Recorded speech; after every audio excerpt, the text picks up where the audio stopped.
Oke, materi sekarang adalah lanjutan dari sistem bilangan, di mana video yang lalu itu adalah bilangan desimal, maka video kali ini adalah lanjutan dari sistem bilangan. Yang pertama, kita akan membahas tentang bilangan biner. Jadi bilangan biner ini koefisiennya hanya memiliki dua kemungkinan, kalau tidak 0 ya 1. Kemudian dan setiap koefisien AJ-nya akan dijadikan dengan dua pangkat dan hasilnya ditambahkan untuk menghasilkan nilai angka desimal. Jadi misalnya kalau kita punya biner 101010.11, maka ini kalau kita konversi ke dalam desimal itu kita kalikan angka yang masing-masing angka dengan dua pangkat. Jadi misalnya 101010 itu kan dimulai dari ujung yang ngitungnya ya. Jadi kalau ujung sini 2 pangkat 0, 2 pangkat 1 sampai 2 pangkat 5. Kemudian setelah titik berarti 2 pangkat min 1, 2 pangkat min 2 sampai seterusnya. Nah, untuk soal ini kita punya nilai 101010.11, maka kalau kita konversi ke dalam desimal itu menjadi 1 kali 2 pangkat 5, kemudian 0 kali 2 pangkat 4, kemudian ditambah 1 kali 2 pangkat 3, tambah 0 kali 2 pangkat 2, tambah 1 kali 2 pangkat 1, kemudian tambah 0 kali 2 pangkat 0, kemudian ditambah 1 dikali 2 pangkat min 1, ditambah 1 dikali 2 pangkat min 2. Maka hasil akhirnya adalah 42,75. Kemudian tabel pangkat 2 ya. Ini bisa dicari di Google ada. Jadi kalau seandainya ini saya punya N dari 0 sampai 23 ya. Jadi kalau 2 pangkat 0 itu adalah 1, kemudian kalau 2 pangkat 4 itu adalah 16, kemudian ada 2 pangkat 7 itu 128, kemudian ada 2 pangkat 15 itu 32.768 dan seterusnya. Nah, ini perlu kita tahu untuk pengubahan bilangan biner ke desimal ini tujuannya biasanya dipakai untuk perhitungan IP address. Kemudian ada sistem bilangan oktal, yaitu sistem bilangan yang berbasis 8. Jadi dia punya digit tuh sampai 8 saja dari 0 sampai 7. Kemudian kalau misalnya kita mau konversi dari oktal ke desimal, misalnya saya punya angka 127,4, maka sama saja perlakuannya dengan mengubah biner ke desimal, yaitu masing-masing koefisiennya kita kalikan dengan, kalau di oktal ini dengan 8 pangkat. Jadi kalau di sini 127,4 berarti angka 1 paling ujung ini adalah pangkat tertingginya, yaitu pangkat 2. Jadi 127,4 diubah ke dalam desimal itu akan menjadi 1 kali 8 pangkat 2 tambah 2 kali 8 pangkat 1 tambah 7 kali 8 pangkat 0 ditambah 4 dikali 8 min 1. Maka kalau kita ubah ke dalam desimal, kita kalikan ini semua menjadi 87,5. Terakhir adalah bilangan heksa. Nah, bilangan heksadesimal ini adalah bilangan berbasis 16. Jadi digit pertama, 10 digit pertama dari 0 sampai 9 itu masih menggunakan bilangan desimal biasa ya. Jadi 0 sampai 9, kemudian setelah itu 10-nya diganti dengan huruf. Jadi huruf A, B, C, D, E, F itu adalah 10, 11, 12, 13, 14, 15. Kemudian kalau untuk mengubah heksa menjadi desimal sama seperti bilangan yang lain perlakuannya, cuma bedanya basisnya. Kalau heksadesimal basisnya 16, maka kalau saya punya angka B65F, itu kalau saya mau mengubah ke desimal, kita lihat dulu B itu adalah 11, berarti 11 kali 16 pangkat 3, kemudian tambah 6 kali 16 pangkat 2, kemudian tambah 5 kali 16 pangkat 1, dan F itu adalah 15, maka 15 kali 16 pangkat 0. Maka hasil akhirnya adalah 46687 desimal. Selain mengubah ke desimal, heksa ini juga biasanya digunakan untuk merepresentasikan alamat, kemudian instruksi, kemudian data yang dimiliki jumlah bit dari sensor misalnya. Jadi kalau biasanya di sensor itu ada address pakai I2C ya. Nah, addressnya itu kalau tidak dalam bentuk desimal itu dalam bentuk biner atau dalam bentuk heksadesimal. Misalnya saya punya address 865F itu kalau kita ubah ke dalam biner ya. Ini masing-masingnya itu kita ganti ke biner. Jadi mengubahnya itu masing-masing huruf. Jadi huruf B, terus angka 6, angka 5, dan F. Huruf B itu kalau dibinarkan menjadi 1011, kemudian 6 itu adalah 0110, kemudian 5 itu adalah 0101, dan F itu adalah 1111. Nah, kemudian ada konversi basis angka. Nah, konversi basis angka ini dapat dikatakan jika masing-masing bilangan ya. Jadi semuanya itu dapat dikatakan sama jika memiliki angka desimal yang sama. Misalnya 0011 basis 8 dan 1001 basis 2. Ini sama karena kalau misalnya kita konversi keduanya dalam bentuk desimal, maka hasilnya adalah 9. Nah, jadi konversi angka dari basis R ke desimal dilakukan dengan menyusun angka dalam bentuk urutan pangkat. Ya, jadi kalau misalnya kita mau konversi desimal 41 ke biner, ya jadi dari 41 itu kita bagi ya. Jadi 41 dibagi 2 itu kan nilainya 20, masih sisa setengah. Nah, karena sisa setengah ini maka koefisiennya menjadi 1. Kemudian dari 20 ini dibagi 2. 20 dibagi 2 nilainya ada 10. Nah, 20 dibagi 2, 10 ini kan remindernya 0 atau sisanya 0. Maka kalau sisanya 0, koefisien A1-nya itu menjadi 0. Kemudian untuk selanjutnya 10 dibagi 2, 5. 5 itu kalau 10 bagi 2 kan sisanya 5, sisanya 0. Maka untuk koefisien A2 itu tetap 0. Kemudian 5 ini kita bagi 2 lagi. 5 dibagi 2 itu 2. Kemudian ada sisa lagi. Masih ada sisa setengah kan? Nah, karena masih ada sisa setengah, maka koefisien A3 itu menjadi 1. Kemudian 2 dibagi 2 itu 1, sisanya 0. Jadi koefisien A4-nya menjadi 0. Kemudian selanjutnya 1 dibagi 2. Nah, 1 dibagi 2 itu kan 0. Sisanya setengah. Nah, karena sisa setengah, maka A5-nya menjadi 1.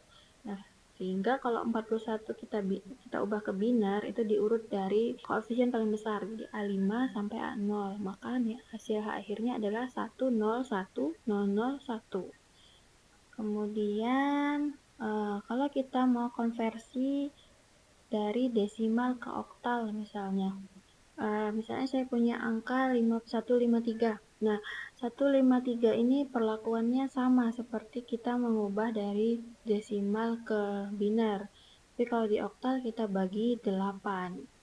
Ya, jadi 158 dibagi 8 itu adalah 19. 19 itu sisa 1 masih. Kemudian 19 dibagi 8 itu 2. Nah, kemudian sisanya 3. Maka yang diambil itu adalah 3. Kemudian 2 dibagi 8 itu adalah 0, sisanya adalah 2. Maka dari desimal 153 ke oktal menjadi 231. Itu yang diambil adalah bilangan yang terakhirnya menjadi bilangan yang terbesarnya. Nah, kalau misalnya konversi bilangan biner ke oktal itu mudah dilakukan. Jadi sama seperti heksa tadi, ini kelompokkannya menjadi 3 digit. Jadi kalau misalnya saya punya angka 26153,7406 ya, maka kalau ini saya ubah ke digit 33 kan, kalau 2 itu 010, kemudian 6 itu 110, dan 1 itu 001, 5 itu 101, 3 itu 011. Nah, kemudian kalau 0,7 itu jadi 111, kemudian 4 itu 110, 0 itu 000, kemudian 6 itu 110. Nah, itu dari bilangan ini semua itu bisa kita ubah menjadi 26153,7406. Kemudian bagaimana dengan bilangan heksa? Nah, kalau bilangan heksa itu dari biner ke heksa itu sama seperti biner ke oktal, cuma bedanya biner ke heksa itu dibagi setiap 4 digit. Jadi kalau saya punya 00101100111111,1110010, maka kalau ini saya ubah ke heksa, ya saya bagi per 4 kelompok. Jadi 11 ini 4, ini adalah 2, kemudian 4 di sini nilainya C, 4 di sini nilainya 6, 4 di sini nilainya B, kemudian 4 di sini nilainya F, kemudian yang terakhir ini 2, maka bilangan heksanya menjadi 2C6B, F2. Kemudian ada komplemen bilangan. Jadi yang komplemen bilangan ini digunakan oleh komputer digital untuk menyederhanakan operasi pengurangan dan untuk memanipulasi logika. Nah, jadi yang pertama itu ada komplemen diminish radix. Jadi kalau angka n berbasis r ini misalnya terdiri dari n digit, maka komplemennya itu adalah r dikurang 1 dari n, atau komplemen diminish radix-nya itu adalah r pangkat n dikurang 1 dikurang n. Jadi kalau kita punya angka desimal r-nya itu adalah 10 dan r dikurang 1 itu sama dengan 9, maka komplemen 9 dari n itu adalah 10 pangkat n dikurang 1 dikurang n. Saya punya n itu adalah 4. Kalau saya punya 10 pangkat 4 itu adalah 10.000 ya. Jadi untuk mencari diminish radixnya itu 10 pangkat 4 dikurang 1. Jadi nilainya adalah 9.999. Kemudian komplemen 9 dari angka desimal itu dihitung dengan mengurangi setiap digitnya dari 9. Contohnya, komplemen 9 dari 546.700 itu adalah 99999 dikurang 546.700. Jadi 9-nya itu sebanyak angka yang mau kita kurangi. Kemudian contoh lain misalnya 012398. Nah, ini berarti 99999 dikurangi 01238, maka hasilnya adalah 987601. Kemudian untuk biner R-nya itu adalah 2, radixnya 2. Jadi kalau R dikurang 1 maka nilainya 1. Nah, komplemen 1 dari N-nya itu adalah 2 pangkat N dikurang 1 dikurang N. Jadi misalnya saya punya N-nya itu adalah 4, maka menjadi 2 pangkat 4 dikurangi 1. Nah, 2 pangkat 4 itu adalah 10000. Nah, kalau 2 pangkat 4 dikurang 1, maka nilainya menjadi 1111. Ya. Dengan demikian, komplemen 1 dari sebuah angka biner dihitung dengan mengurangi setiap digit biner dari 1. Jadi komplemen 1 dari angka biner ini dibentuk dengan mengubah 1 menjadi 0 dan 0 menjadi 1. Jadi tidak ada angka lain selain 0 dan 1 kalau di biner. Jadi komplemen itu adalah sisa hasil kurang dari sebuah penjumlahan biner. Kemudian ada komplemen radix, ya. Komplemen radix ini didefinisikan sebagai R pangkat N dikurang N untuk N tidak sama dengan 0 dan 0 untuk N sama dengan 0. Jadi berbeda dengan komplemen R dikurang 1, komplemen R ini dihitung dengan menjumlahkan 1 pada komplemen R dikurang 1. Jadi ketika R pangkat N kurang 1 itu, R pangkat N kurang N itu sama dengan R pangkat N kurang 1 dikurang N itu ditambah 1. Jadi misalnya saya punya komplemen 10 dari bilangan desimal 2389, maka 2389 ini akan nanti dimasukkan dengan rumus. Jadi R pangkat N, berarti 10 pangkat 10 dikurang 1 dikurang 7610 ditambah 1, maka hasilnya itu adalah 2611. Kemudian kalau saya punya komplemen 2 dari bilangan biner 101100, maka ini adalah 010011 ditambah 1 sama dengan 01011100. Kemudian ada bilangan biner bertanda. Nah, bilangan biner bertanda ini bilangan positif 0 itu disebut bilangan tidak bertanda atau unsigned number. Nah, pada aritmatika bilangan negatif itu disimbolkan dengan tanda minus dan positif tanda plus ya. Nah, karena keterbatasan perangkat, maka di komputer harus merepresentasikan semua dalam bentuk binar. Jadi, kesepakatan umumnya untuk bilangan positif itu nilainya adalah 0, kemudian negatif itu nilainya adalah 1. Nah, simbol 0 dan 1 ini ditaruh di angka yang paling kiri. Jadi, kalau sebuah binar bertanda, bit kirinya itu ada tanda boleh angka 1 atau 0. 0 berarti positif, 1 berarti negatif. Misalnya, saya punya angka 11001. Nah, 11001 ini sama dengan kalau kita ubah ke unsigned dan signed ya. Kalau signed itu menjadi minus 9. Nah, kalau unsigned itu menjadi 25. Jadi kalau misalnya di pemrograman itu ada tipe data signed dan unsigned. Kalau unsigned itu tidak ada tanda di depannya, jadi tidak ada positif dan tidak ada negatif. Tapi kalau signed itu ada tanda positif dan tanda negatif. Nah, kode biner. Jadi kode biner ini kalau di sistem digital tuh ada informasi grup sebagai kode biner. Contohnya di yang pertama itu adalah binary code desimal atau BCD code. Saya punya 12 bit. Ya, 12 bit itu 0011, 1001, 0110 ya. Jadi masing-masing 4 bit dari 12 bit itu mewakili nilai desimal. Jadi contoh saya punya 185. 185 ini kalau kita ubah ke dalam BCD itu dibagi per 44. Maka kalau 185 kita ubah ke BCD itu kan menjadi 0001, 1000, 0101. Nah, dari BCD ke biner, nolnya tidak diambil, 0 di depan. Itu untuk BCD. Beda dengan desimal ke biner tadi. Kalau desimal ke biner tadi kan berarti dibagi per 22 ya. Jadi 185 dibagi 2, kemudian ada sisa berapa ditaruh paling pojok seperti itu ya. Nah, kalau BCD ini langsung per satu angka itu dibagi menjadi 44 bit. Nah, apa gunanya BCD ini? Misalnya nih ya, saya punya komputer dan perangkat elektronika digital. Kemudian dalam situ tuh ada proses bilangan biner untuk prosesnya. Jadi sebagian orang itu tidak familiar dengan bilangan biner misalnya. Untuk mengatasi masalah ya, jadi perlu konversi dari bilangan desimal ke biner, kemudian hasilnya itu dikembalikan lagi ke desimal, maka metode ini tepat untuk menyimpan angka desimal di komputer yang sudah dikonversi ke bilangan biner.